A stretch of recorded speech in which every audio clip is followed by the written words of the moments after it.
Hello and welcome to this beginner's guide on how to play Workers and Resources Soviet Republic.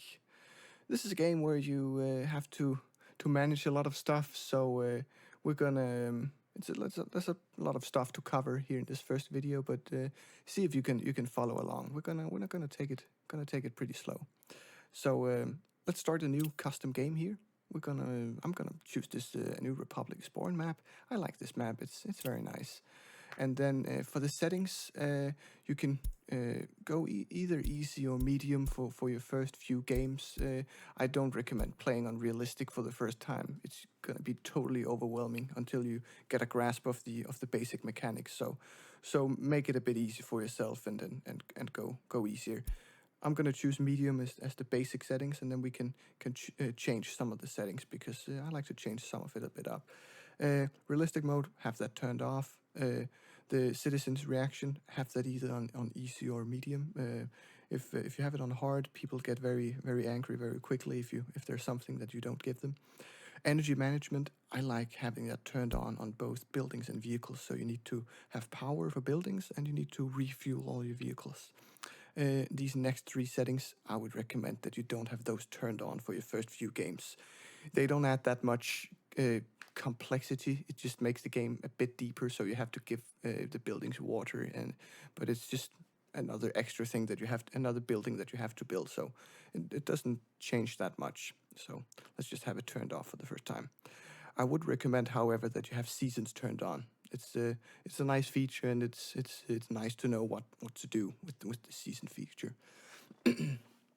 Let's see here, building fires. I like having that turned to either normal or frequent. Some people don't like the fires and turn it on. It's a single player game. Choose whatever you want to do. For the tutorial, I'm just gonna have it turned on no fires because I don't want a fire to ruin this tutorial. For the global events, I'm just gonna turn it off here for the tutorial. The events are typically like epidemics, stuff that makes people sick, or just random events that happen and changes your republic a slight bit.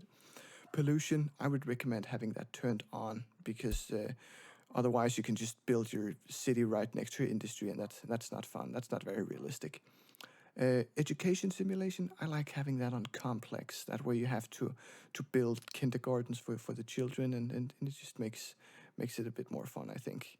Crime and justice, turn that off for the first few runs. It's the same thing as with these three up here.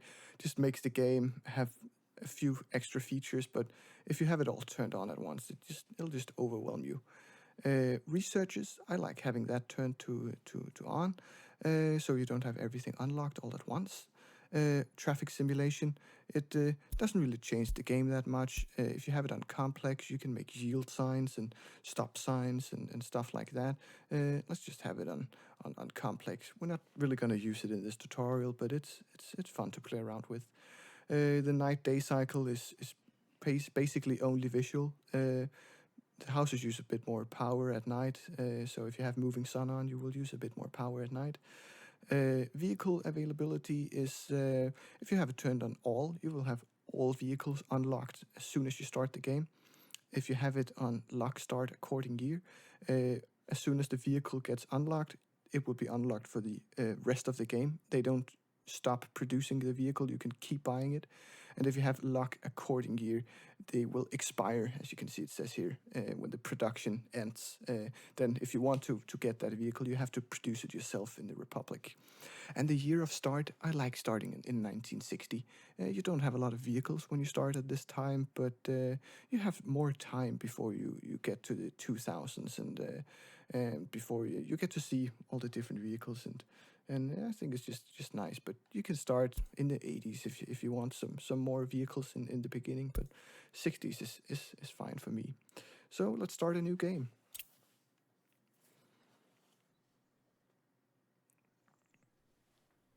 Okay, now we're in the game.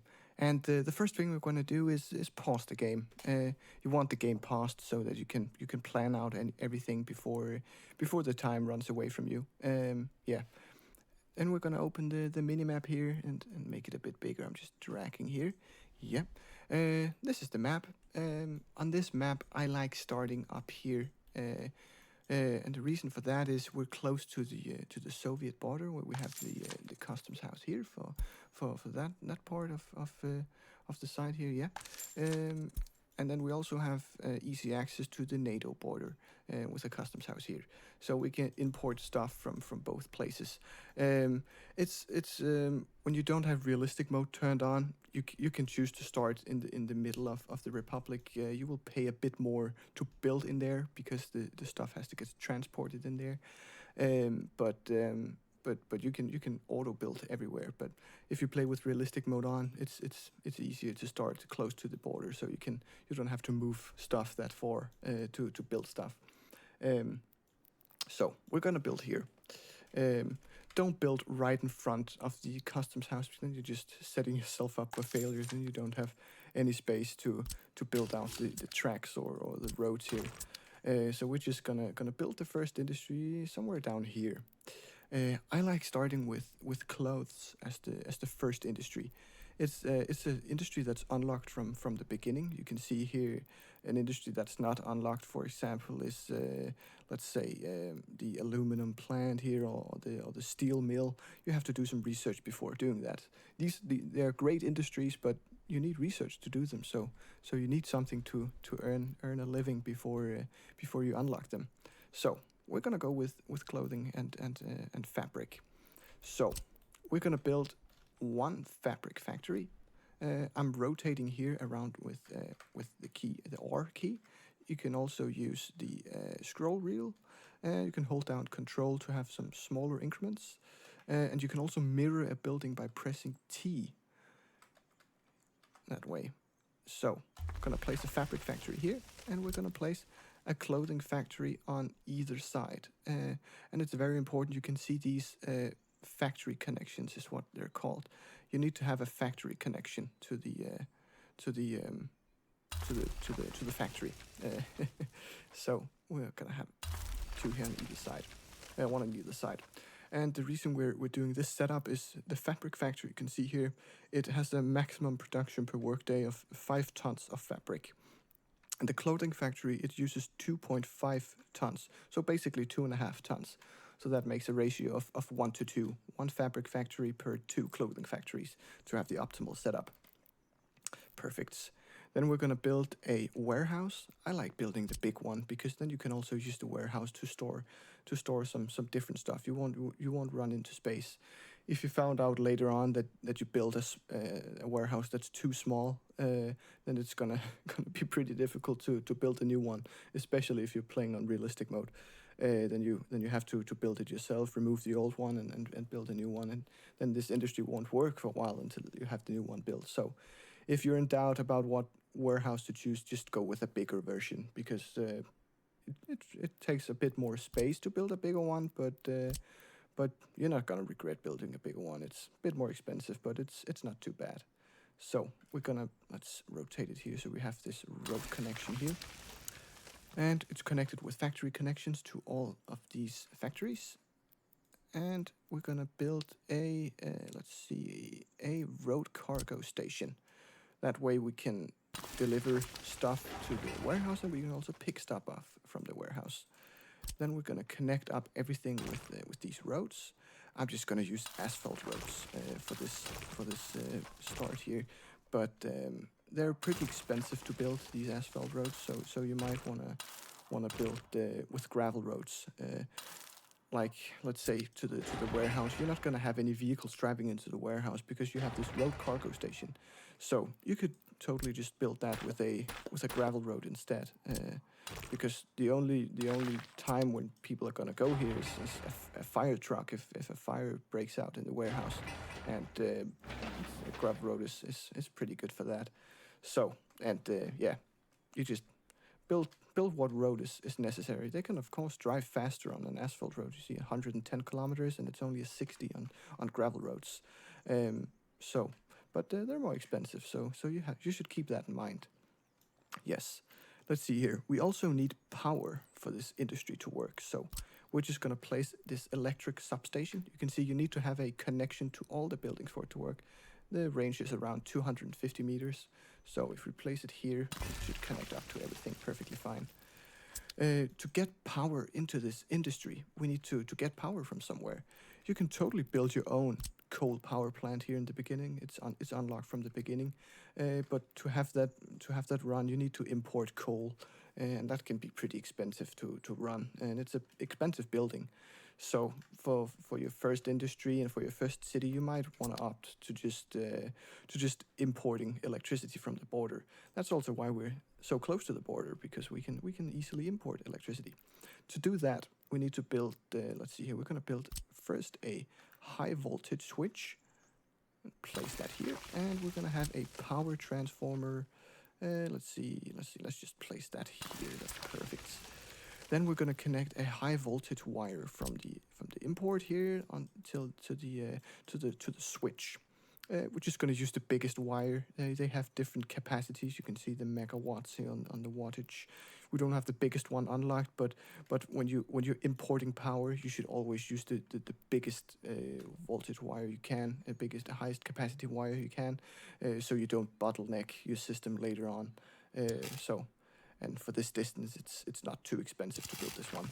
So I'm going to connect this one to the switch. The reason why we have a switch is so that we're able to pull out another higher voltage wire from this one if you want to use a higher voltage somewhere over here in the Republic, so we don't set ourselves up for failure by only having one connection. And then we're going to connect a high voltage wire here to the transformer. You can go a bit smaller on that, let's say 10 megawatts, because we know this transformer is not gonna use that much power. So we're just gonna connect it up here to the switch. And then we also need a medium voltage wire. That's why we use the transformer to go from high voltage into low voltage. So we're just gonna connect that here to the substation. That's perfect. And something we also need for this industry to work is a bus stop, so we can deliver people here. You can deliver people either by bus or train or trams or trolleys. There are lots of different ways, but buses are very cheap to maintain. A bus doesn't cost a lot to buy, and you only need roads for them to drive on, and you need roads anyway. So why not use buses for your first industry? When you get later on into the game and build bigger industries that need more people, you might want to build a train because it can carry more people, it has higher capacity, higher volume. But this industry doesn't use a lot of people, so it's fine to just use a bus stop, and you don't have that many vehicles early on your road network, so you're not going to encounter that much traffic anyway. So let's just do this, and we're also going to build what's called an end station, and that's in here. I'm just going to build the large one, bus end station. And this is a very nice thing.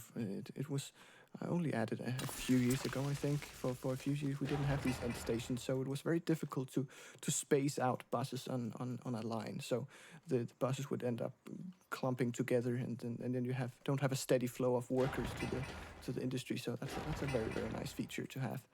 We're also going to build a gas station right over here to have vehicles refuel. Buses are also able to refuel directly in the bus end station, but your other vehicles like fire trucks and ambulances and different cars, they can refuel here. And you can see this one doesn't have any power connection, so we need to build a new substation over here. Let's just place that right here.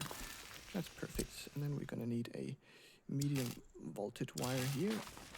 Yeah, that's good. Yes, now we have this first industry set up. That should be good. Let's just unpause for now and let everything build. If you feel like the game is running a bit slow when you're just building something, you can of course go to normal speed or fast speed up here, and you can also hold down Control and press 1 or 2. Hold down 1 or 2 on your numpad, and the game will run even faster. Oh, now it's raining. I'm just gonna speed it up so it stops raining. Yep. We don't like the rain for this tutorial. Okay. Now we want to choose where to place the city. Because we have pollution turned on, you don't want to place your city right on top of it. People are going to get sick if they get too much pollution. So I'm just going to use this measuring tool. You go in here to the terrain tools and measurement tool, and you just go from the middle of the industry and say, let's say around 1,000 meters. That should be pretty good separation for this kind of industry.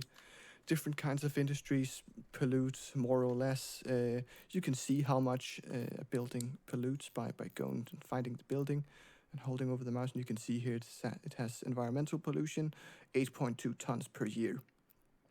And there's no easy way to find out how far away you need to build your city. That's you have to guess. Some people use a rule where for each pollution cloud there, they have 250 meters of separation. And of course, you have to combine it together for these different industries.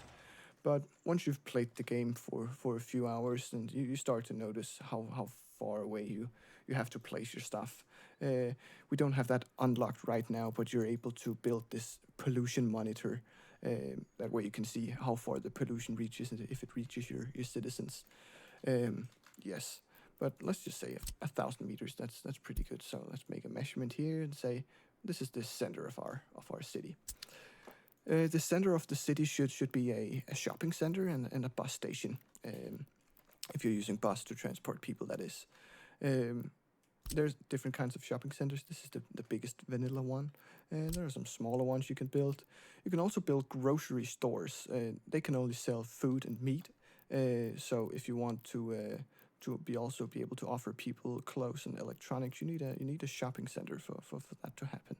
So I always recommend just using the shopping centers. Those are very, very nice. So yeah, we're just gonna build the biggest one. It can support around 4,500 people, I think, in the city. So that should be pretty good for the first few in-game years. Okay, then we're gonna build a bus station right next to it here. Bus platform. Oh, that's a road cargo station. It's over. Oh wait, let's see. Oh, it's here. Yeah. Bus platform. We're gonna build not the biggest one. That's a bit overkill, but not the small ones either. We don't want to limit ourselves, so let's just build this second biggest one. I'm gonna place that right here. We're gonna have some kind of main road here, I think, that goes through the city. Gonna connect it up here and here, and you can use the scroll wheel here to choose the radius of the curved road. Yeah, that's perfect. Oh, something we actually should do. It's not needed if you want to use auto purchase. I'm just gonna show what auto purchase is. Let's just speed this up. So when you go into either an industry or a shopping center here, you can see that this thing it needs some materials here, food and clothes and electronics and meat that the people go in and buy. And you can see there's a ruble sign here above the materials, which means auto purchase is turned on. If you're playing with realistic mode turned on, which we aren't right now, you can't do auto purchase. But as I said before, I recommend not playing with realistic mode for your first few games, so we can use auto purchase. That's a very nice feature. That way you don't have to think about the logistics network making sure everything is imported here, and if something goes wrong, the road is covered in snow and the food truck can't get here, and then there's no more food and people get sick and die. So you don't want that in the beginning. You have a lot of other stuff to focus on in the beginning that will take your time. So you should just I think have this turned to auto purchase for your first few games, and that's okay. But if you don't have auto purchase turned on, you should build some kind of warehouse and connect that here to the factory connection. That way you have more space to because it doesn't have a lot of capacity for food and clothes and stuff. So you can build a warehouse to expand on that. Yeah. Some other things we need in the city are a cinema for people to go and have some fun on their free time, and we also need some kind of sport that people can do.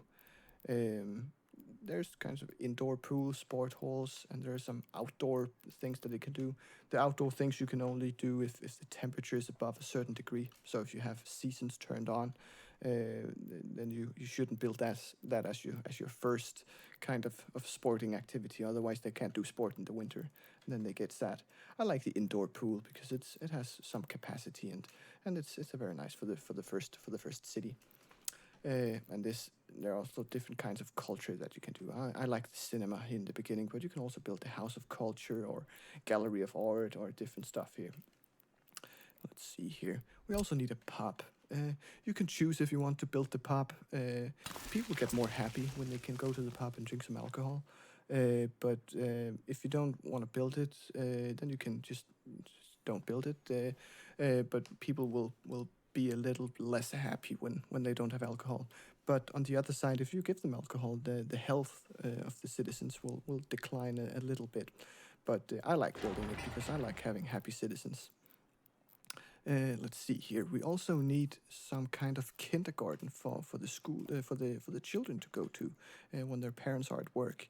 When you have complex education turned on, you need to have a kindergarten space for kids to go to. Otherwise, the parent can't work. Then they have to stay home and watch the child. So you want to build that so people can go to work. Let's just place that here. And you might notice here that you need to have connections to all the different things here, footpath connections. So you can go into a building, hover your mouse over here on the person figure here, and you can see that there's connection to the bus station and everything. And the most important thing for the footpath connections is that all the homes are in footpath reach, walkable reach of the bus platform, so that they can get to that one and go to work. Because the way the game works is that if the people can just reach a bus platform, then they can wait there for a while and then they can go to another place. So let's say you have some kind of culture building over here that can't be reached by the people down here, then they want to go there, then they might go to the bus platform, wait there for a while. If no one picks them up or there isn't anything other interesting thing to do, then they can go from there and go over to the other place. So the bus platform should be at the center of the city. You can of course build more bus platforms, but let's just have one here. That's okay for a small city of this size. Okay.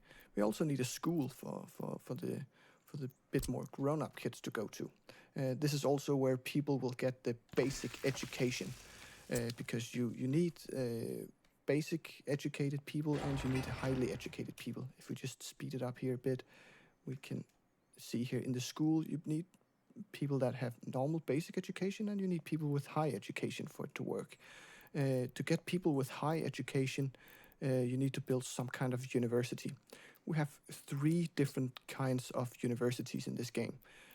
All of the universities can educate highly educated people, so you can get by with just building one. But the reason why you need to build all 3 once in your republic at some point is for the research. Because let's see here, the big version of this headquarters university. Let's just build the smaller one. That's good.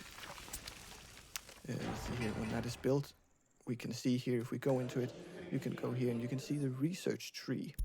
And you can see here that the blue stuff, that is for the technical university. The white ones here, those are for the medical university, and red is for the Communist Party university. Okay, that's perfect. So another way to check the research tree is by going down here, clicking on the this person and click here, and then it opens the research tree.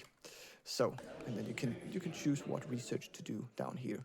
So, but that's not important right now. Perfect. We also need a hospital for people to go to. We have some different sizes here. We have like a medium-sized hospital, a large hospital, and a small clinic.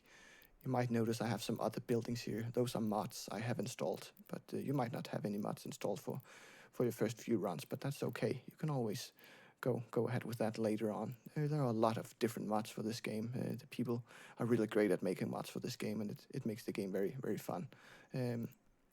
So the small clinic might be a bit small for even a medium-sized city that this one is going to be. So I'm just going to build the medium-sized hospital. That should do very nice for now. Let's just place that here. Connect a road down here. That's perfect. Something we also need, because we have seasons turned on, is a heat exchanger. So you can see this one is like the substation. It has to be in reach of the different buildings. It has a bit more range, around 460 something meters it seems. And And let's just build that right here. That's good for now. And before that heat exchanger works, you need a heating plant. And let's build that. We can build that now. So let's just connect this road up for the industry and connect that to the city. I'm just gonna make the road a bit curved here. That looks nice. So you need a heating plant. You have small heating plants and big heating plants. And you can go ahead and build the small heating plant, but it can only support, I think it's around 1,500 people. And this city is definitely going to be bigger than that. So I would just opt for the big heating plant here for the start here. The same way with the heat exchangers. This is the big heat exchanger that is compatible with the big heating plant, and you can use the small heat exchanger. You can see here if you look on these icons on the pipe connections, you can see this one has a bigger connection. This one has a smaller. That's because there are two sizes of pipes. So the small pipe is used for the small heating plant, and the big pipe is used for the bigger heating plant. Okay, so we're going to place this one a bit away from the city because this one, like all the other industries, also pollutes a little bit. And you can see here, if we rotate it around, the connections are basically on the wrong side because we want the connection to go this way. So this might be a nice place to use the mirror building button. So we press T, rotate it around, and then we have this right here. And the big heating plant here, you can see it has a lot of connections, but it can basically only support 3 individual heat exchangers before its capacity limit is reached. So then you might need to build another heating plant if you need more than 3 heat exchangers. So we're going to build underground pipes. Because the above ground pipes, they simply lose way too much heat to the environment. So then when the hot water finally gets to the heat exchanger, then it's basically already cold, and then it doesn't heat the buildings up that well. So just build underground pipes all the time. They're more expensive to build, but it's very, very worth it. Now that's connected. We can click here to see the underground pipe. We can click F3. That's also the hotkey. And it's connected. That looks very well. We also need electricity for this city, like the industries. Let's just connect that here, and we're just gonna connect a medium voltage wire. Yes. Let's unpause again for now. You can see the capacity of the substation if you click on it right here, and you can see that right now the estimated consumption is around 31%. So 1 is enough.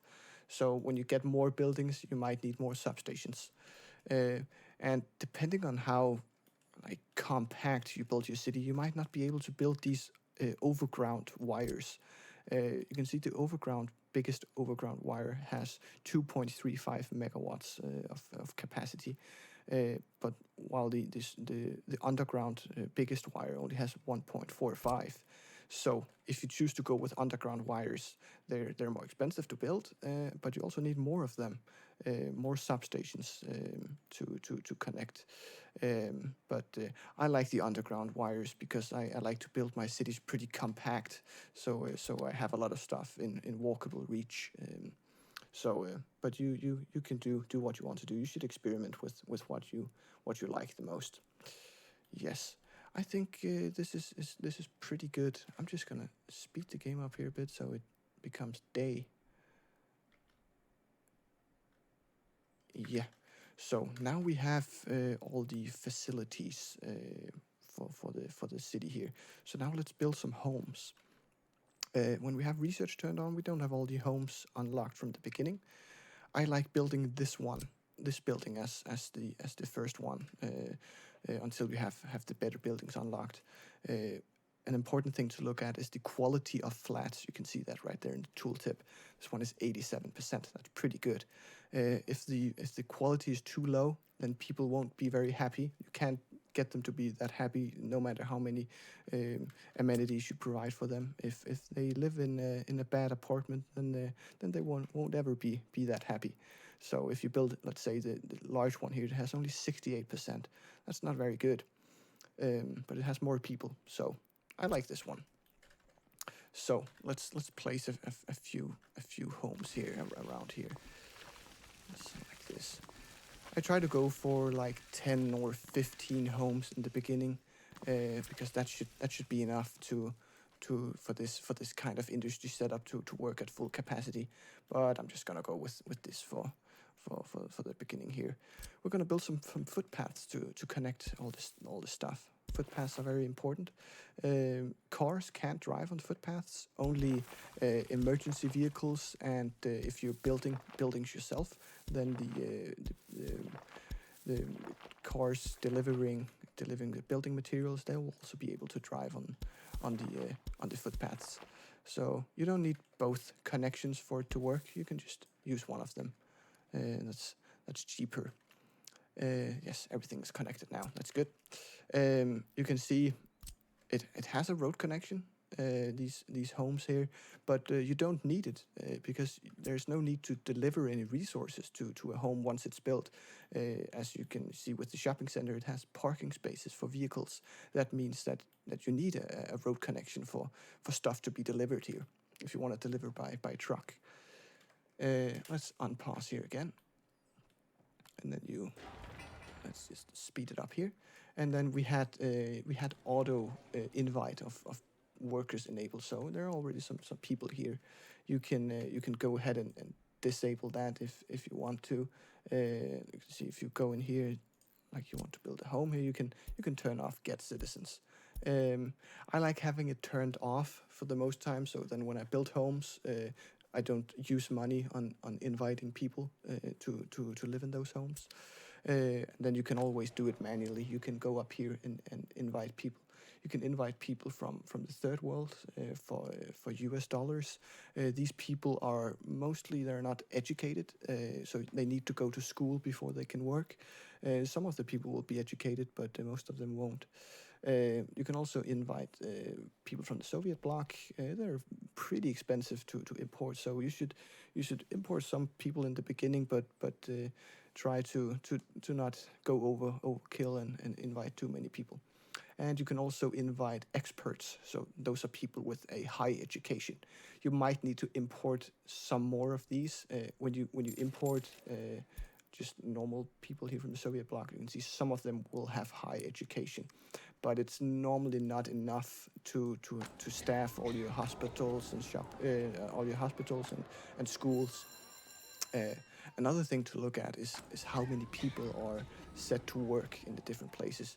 When we have such a small town here with only 800 people living, we don't need basically 60 people working in the hospital. So we can turn that down to, let's say, 5. That's a good number. And the shopping center, we should also turn that down because we don't need that many people working here. So because you don't want too many people working in the different places if there aren't that many people using the facility. Then it's better to have the worker go to the bus stop and be transported over here so they can work in this industry and earn us money. Yes, this is a pretty good starter city, I would say. So what we're gonna do now is build a road depot so that we can build buy some buses that we can use to transport people to the industry. And something we're also going to turn on, I talked about auto purchasing before. You can totally go ahead and import with a truck, import the crops and chemicals for the fabric factory yourself. For the sake of this tutorial, to just make it simple, I'm just gonna go and say we're gonna auto purchase, so it always has stuff to produce things from. Yes, now we have our road vehicles depot. I'm just gonna buy 5 buses. There are some different kinds of buses that you can build. This has very high capacity, so I like buying that one as the first few buses.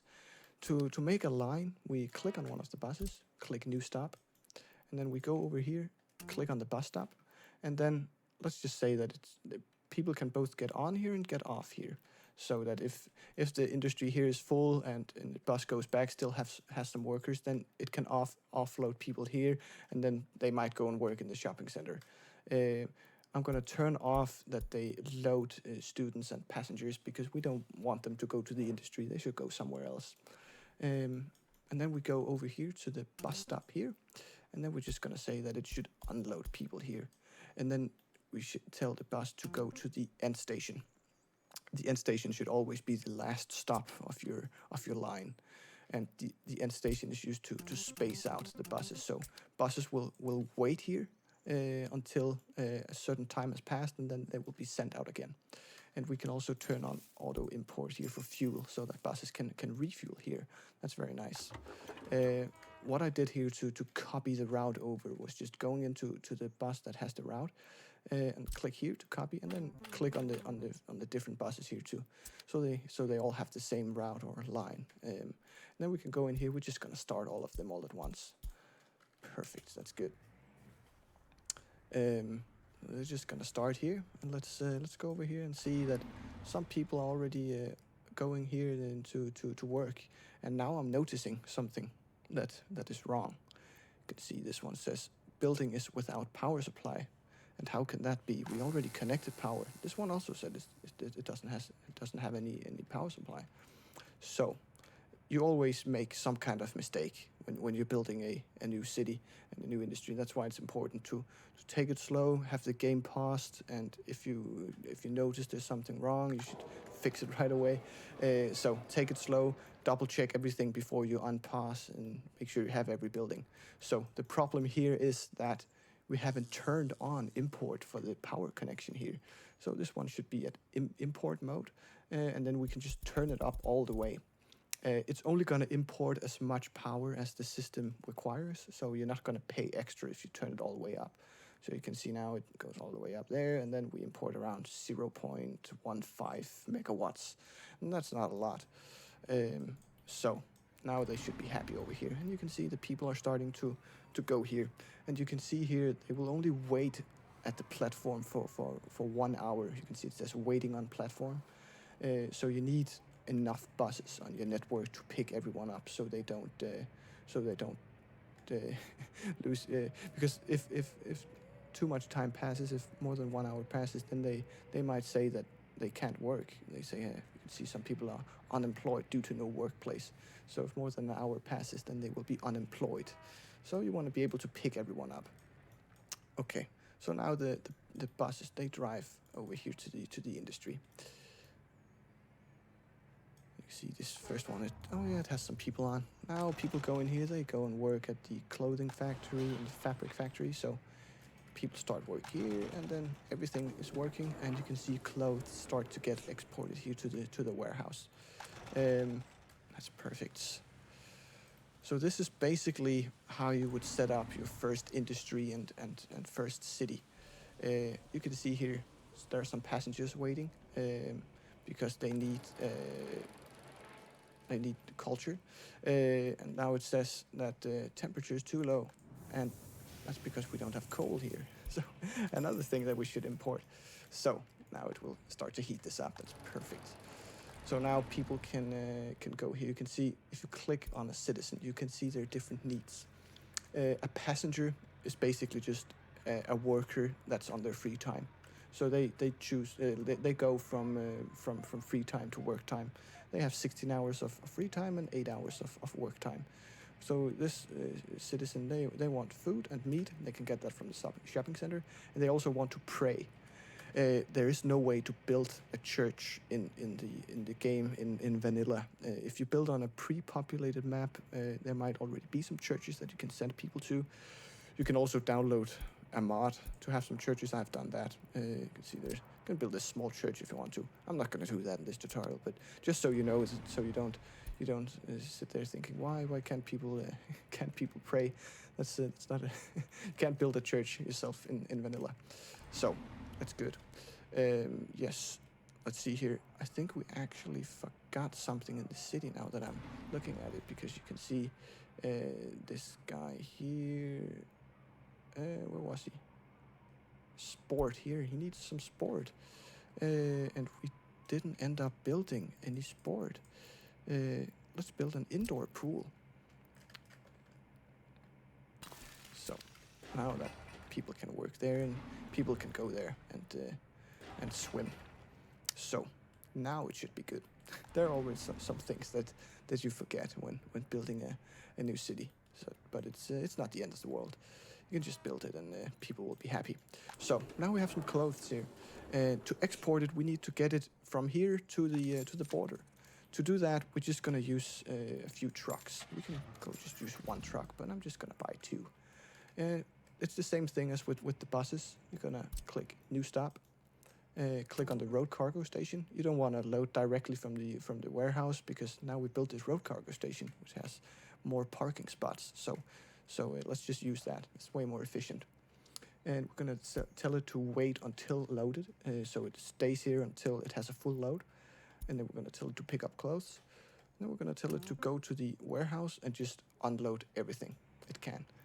We're gonna copy this to this one, and we're gonna click Start or Launch. This is perfect. You can see it also starts to export some, move some fabric into the warehouse. The reason it's doing that is because it might have some kind of, it's not completely balanced with the workers in between in the different places here. So, but that's okay if there's some fabric here. It's actually pretty good, because if the fabric factory turns off for some reason, then they will be able to pull fabric from the warehouse and use that to work with. So now you can see here this truck, it goes over here, and it will sit here, and it can't get a full load, so it will just sit here. You can tell it to go to the next place. I'm just going to do that here so that we can see it goes over here, and it will go all the way to the customs house, and it will go in there. It will export what it has, and we'll get money. So this is the first industry to get money. It's a very nice industry. I just noticed something, because we don't have any workers working here. And you can see it has a road connection to the bus stop. So it's just because that we don't get enough people here. And this might be because we have too many people working other places in the city. We can turn this down a bit, turn this one down a bit, turn the scroll down a bit. It can also just be because you don't have enough workers in your city, and then you might need more. This one also uses a lot of people. So what you might want to do is have a dedicated line for your critical infrastructure, like your heating plant or your power plants. So you might want to do that. So we can build a separate line. I like using these smaller buses for that. So just set it to load. It's the same thing as with the other one. And then you can set it to deliver people directly to this one. So you're always sure to have some people there. That's good. I think this one is this is what you need to know to get started with this game. There's infinite ways to play this game. You can start with a different industry. You can start using rail right away if you want to do that. There's so many possibilities. But this is the setup I like to start my games out with, so I have some kind of way to get some income to build more industries and a bigger city. So as the sun sets here in our new republic, I will wrap this tutorial up, and I hope you found it helpful and that you can get started with this game. It's an amazing game. It's a very nice game. So I'll see you guys. Bye bye.